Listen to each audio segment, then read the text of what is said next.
शिखा त्वमेव विद्या द्रविणं त्वमेव सर्वं मम देव देव। हर हर महादेव।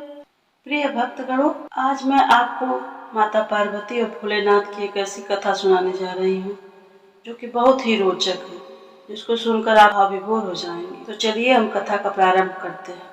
एक बार की बात है, माता पार्वती और भोलेनाथ कैलाश पर्वत पर बैठे हुए थे। तभी अचानक माता के मन में एक विचार उत्पन्न होता है और वह सोचती हैं कि महादेव तो देवों के भी देव हैं। सारे देवी देवता तो सुंदर महलों में निवास करते हैं, लेकिन भोलेनाथ तो शमशान में रहते हैं। उन्होंने महादेव से हट किया, आपका महल तो इंद्र के महल से भी उत्तम और भव्य होना चाहिए। इस बात की उन्होंने जिद पकड़ ली। अब उन्हें ऐसा महल चाहिए कि जो तीनों लोक में कहीं भी न हो। महादेव ने उन्हें बहुत समझाया, बोला कि हम तो ठहरे योगी, महल में तो हमें चैन नहीं पड़ेगा। महल में रहने के बड़े नियम और विधान होते हैं। अवघड़ों के लिए महल उचित नहीं है। लेकिन माँ पार्वती अपनी जिद पर अड़ी रही। महादेव को उनकी जिद के आगे झुकना पड़ा।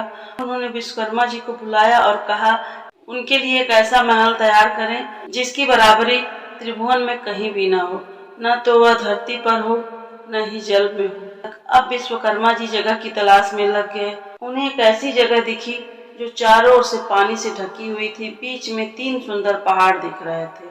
उस पहाड़ पर तरह तरह के पेड़ पौधे सभी थी। यह लंका थी। विश्वकर्मा जी अपनी कला का परिचय देते हुए वहाँ एक बहुत ही सुंदर नगर का निर्माण किया, जो कि पूरा सोने से बना हुआ था। माता पार्वती ने गृह प्रवेश का मुहूर्त निकलवाया। शर्वा ऋषि को आचार्य नियुक्त किया गया। सभी देवी देवताओं और ऋषियों को निमंत्रण मिला। जिसने भी महल को देखा वो इसकी बहुत ही प्रशंसा की। जब गृह प्रवेश हो जाता है तब महादेव ने आचार्य से दक्षिणा मांगने के लिए कहा। भोलेनाथ की माया से शर्वा ऋषि का मन उस नगरी पर ललचा गया, इसलिए उन्होंने भोलेनाथ से दक्षिणा के रूप में नगरी को ही मांग लिया। भोलेनाथ ने विशर्वा ऋषि को लंकापुरी दान कर दी। माता पार्वती को आचार्य की इस धृष्टता पर बड़ा ही क्रोध आया। वो बहुत ही क्रोधित हुई।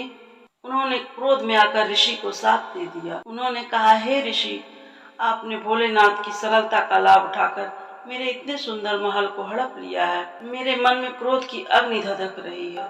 एक दिन ऐसा आएगा कि महादेव का ही एक अंश इस महल को जलाकर कोयला कर देगा और उसके साथ तुम्हारे कुल का भी विनाश आरंभ हो जाएगा।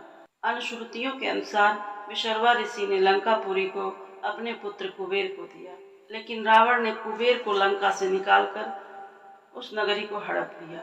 माता पार्वती के शाप के कारण भोलेनाथ के अवतार हनुमान जी ने लंका जलाई और विशर्वा के पुत्र रावण, कुंभकर्ण और उनके कुल का विनाश हुआ। भगवान श्री राम की शरण में होने से विभीषण बच गए। तो यह थी माता पार्वती और भोलेनाथ की एक अनोखी कहानी। भक्तगणों, आपको यह कहानी कैसी लगी? अगर अच्छी लगी है तो कृपया हमारे चैनल को सब्सक्राइब करें, लाइक करें और कमेंट में हर हर महादेव